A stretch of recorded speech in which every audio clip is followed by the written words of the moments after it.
Hello, good people. Thank you so much for tuning in. My name is Anne. Welcome to IEN Facts Canada. I am glad you are here.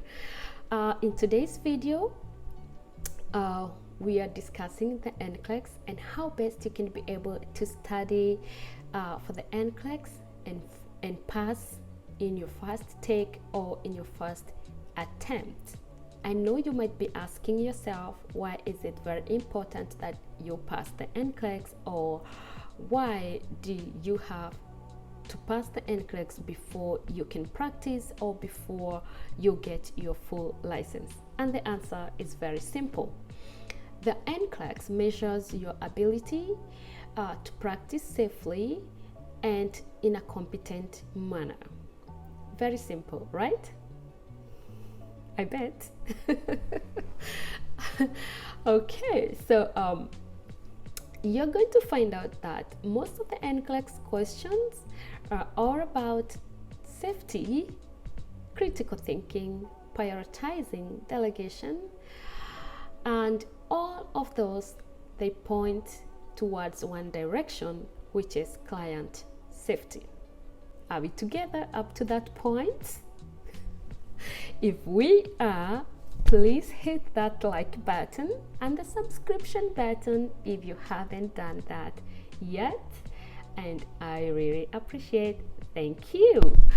All right, so I think I am going to start with the strategies, the approaches, and then probably I'm going to finish up with the study materials that I used and some of the tricks that you can be able to employ to successfully study for the NCLEX. So don't go anywhere, stick till to the end. All right? Okay, so the first thing that we are going to look at is the questions. So how do we approach the NCLEX questions? What are the strategies that we can be able to use to be able to understand the question and be able to select the correct answer? Number one, and I know you have heard about this tons of time, but it's very, very important, and that is read the question more than one time. Okay? When you read the question more than one time, usually in the first time you may not be able to pick up some very important details, but when you read when you do your second read, you can be able to pick up those important details, and it also helps your mind to internalize and analyze the question and be able to figure out or identify the subject line of the question or what the question is testing you about. Okay, and then it starts to prepare for the answers or how you're going to answer the questions. Okay, so read your question more than one time. The other thing that can help you to do elimination is the close-ended words. Look out for the close-ended words. And those words are words such as all, always, never, must, none, only, every. Those are affixed words, and usually they have extreme meaning. So you don't want to go for those options. Look out for the open-ended words. Okay, like usually, normally, generally, those kind of words, and you'll be able to get the right answer. Okay. The other approach that you can be able to use, and usually with the priority questions, it's the ABC approach. The next thing that you're supposed to do is to look out for the strategic words. And the strategic words are words that indicate the need for priority, and such words are like most appropriate, the best, most important, early, late, fast. You know, those kind of words, they direct you towards the priority. Okay, so your first action or what you need to do at that point. And there are also other strategic words that reflect assessment. And you know, in nursing or in the nursing process, assessment is very important. And we have such words like assess, ascertain, obtain, gather, collect, or some of those are words that indicate assessment. Okay, so look out for those words because they are going to help you in determining the correct answer. All right. The other thing is, before you make that final selection of the option, reread your question again, and that is to ascertain that the answer that you're picking or selecting is the most correct answer. The other thing that can be able to help you is thinking about the event of the question or the clinical situation of the patient. Okay, so the event of the question could be like, is it an emergency? Okay, and then if it's a clinical situation, is the patient in the hospital? Is the patient at home? Because all those changes how you approach the question, okay, or how you're going to act. Because sometimes the way you act when you're at home, it's not the same approach that you can be able to give while in the hospital. Okay, so determine the event of the question, and then determine the clinical situation of the patient, and that also guides you towards choosing the correct answer. All right, then determine if the question is a negative question or it's a positive event question. And that, what that means is that is the question asking you to select which is the correct answer or which is not the correct answer, or which is not the correct statement, I would say.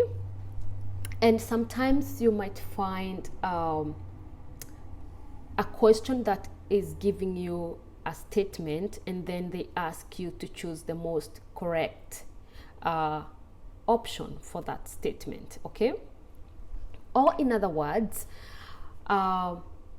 let's take an example. Maybe you are giving discharge instructions to a patient, and now you want to evaluate if the patient understands the instructions, and then you are going to identify if the patient needs further teaching or if the patient is okay.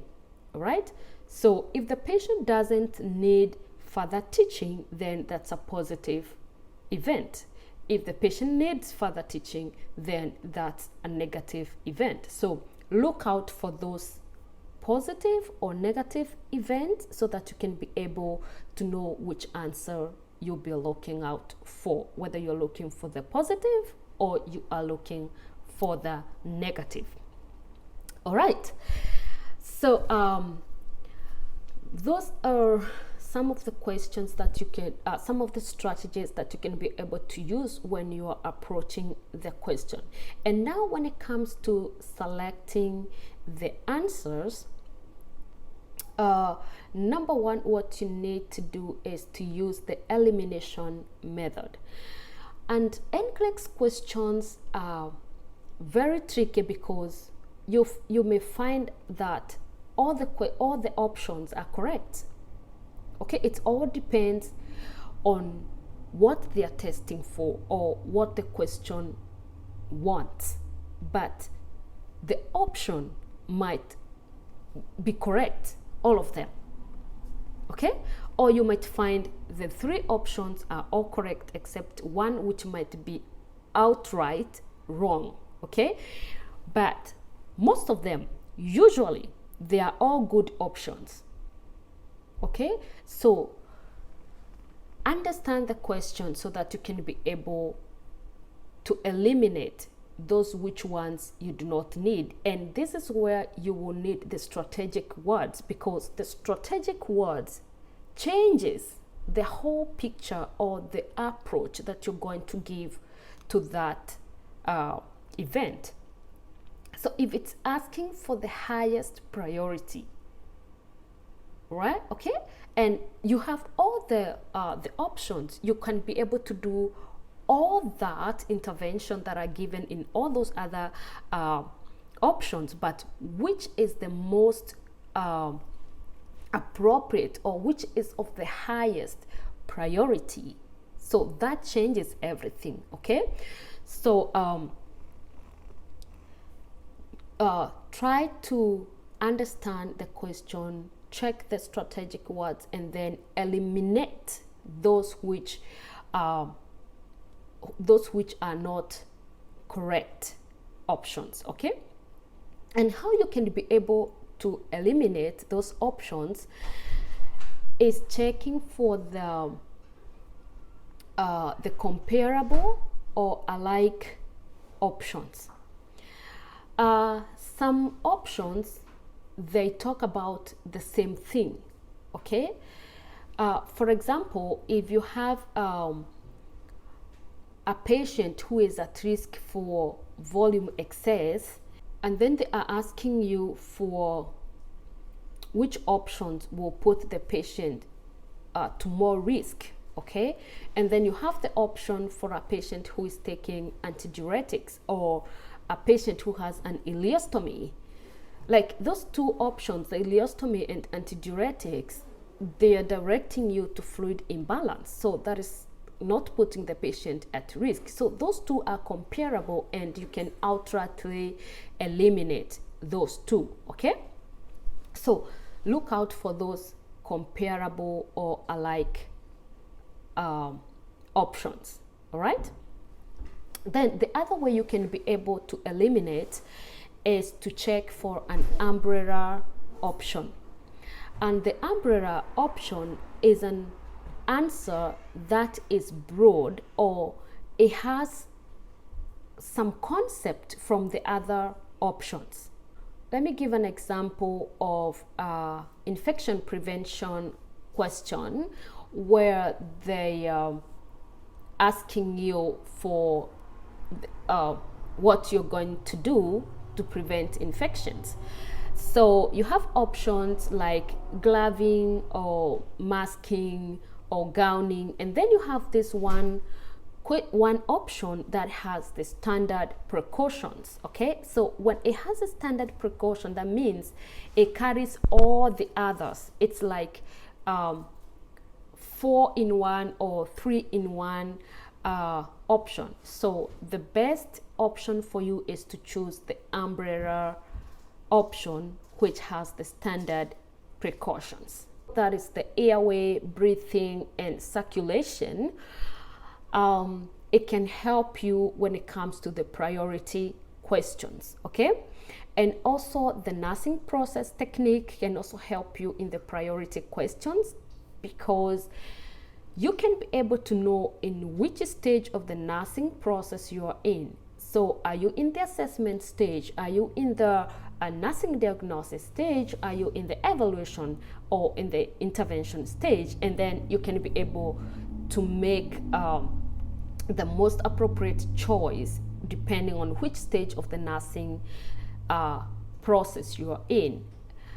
The other thing is the therapeutic communication, okay, approach. And with therapeutic communication, this is where you're going to value the patient feelings and what the patient says. So it's not about what you think or what you say, it's about the patient's feeling. So, and therapeutic communication is not judgmental. It's a very non-judgmental communication and empathizes on the patient. Once you are able to eliminate those options, then it can be very, very easy to pick the correct answer. All right? The other thing is the delegation questions.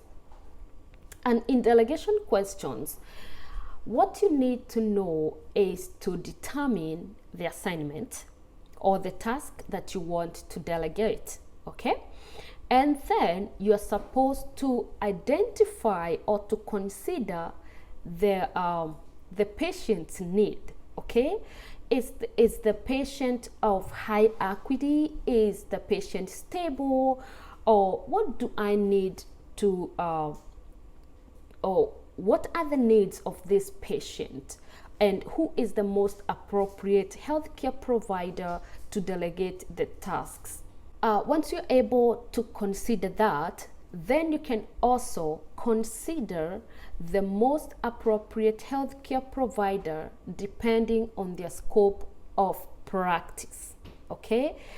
And that is because every healthcare provider, they have their scope of practice. They have limitations on what they can do and what they cannot do. So consider the practice or the scope of practice when you are doing the delegation.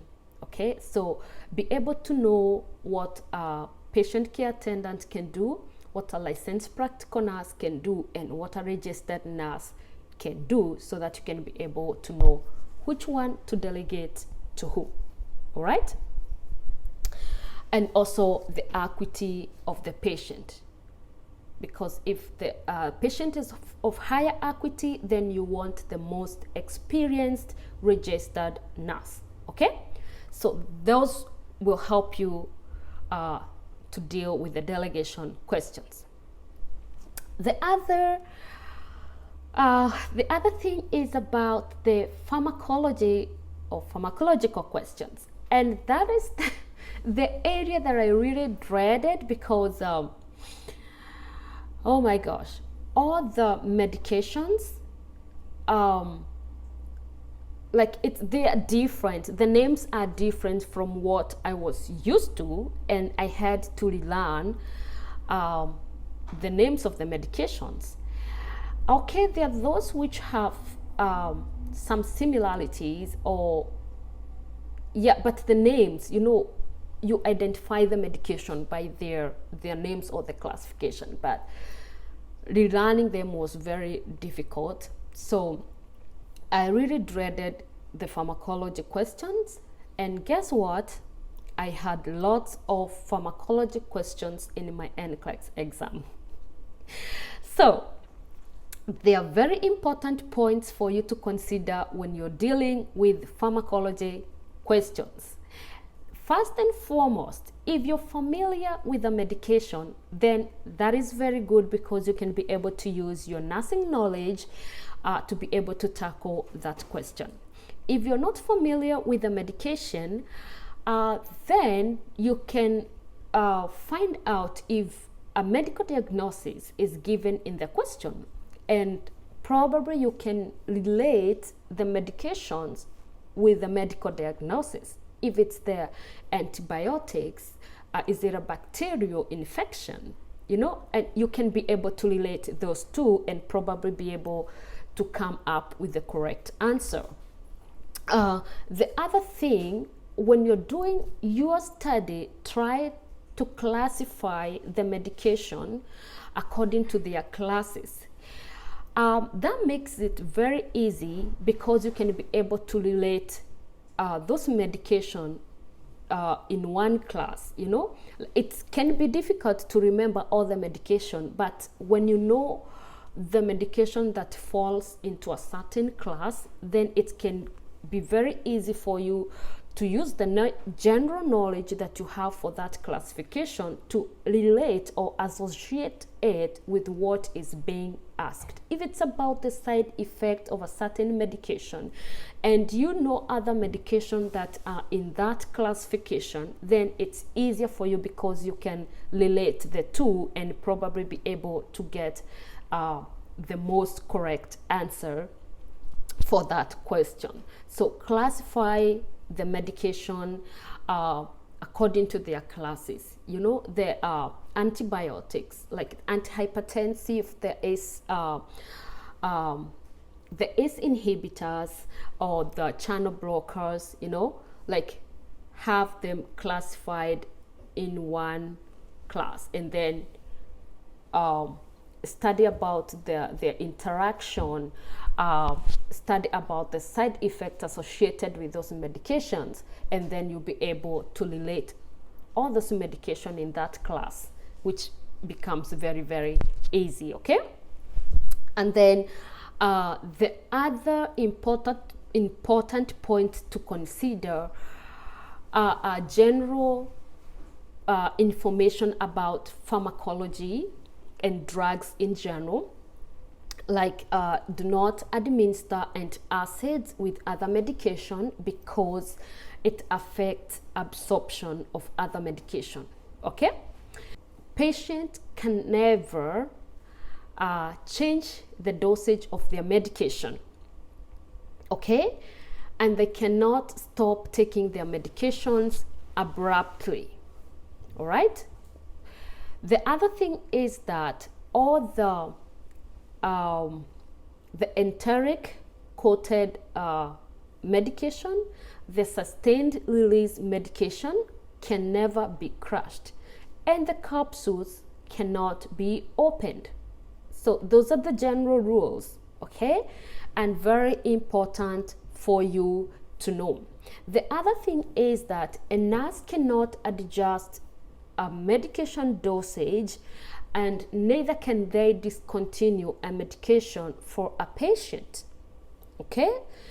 And then the other thing is about the alcohol consumption. You know, the drug interaction with alcohol, so patient should not consume alcohol when they are on medications. Patient should avoid over-the-counter medications or herbal preparations when they are on other medication, unless those over-the-counter or the herbal preparations have been approved by the healthcare provider. If it's safe for them to continue taking them, then they can continue taking those medication. Okay. The last one is do not administer any medication if the prescription is not clear. Okay. If you notice that you cannot be able to read the prescription, the unit of measure is incorrect, or the dosage is quite higher than the normal dosage, you can always question the health care provider and be able to get the correct prescription. So do not administer any medication if you are not sure or if the prescription is very unclear. All right. So those are some of the strategies and approaches that can help you to be able to understand and to choose the correct answers in the NCLEX. Okay. I think this video is getting a little bit longer than I expected, and I feel like I am going to split this into two and have another video on the materials that I used for my study and the other tricks that I used to study to be able to successfully pass the NCLEX. So I think I'm gonna end this video for now, but watch out for the second part of this video.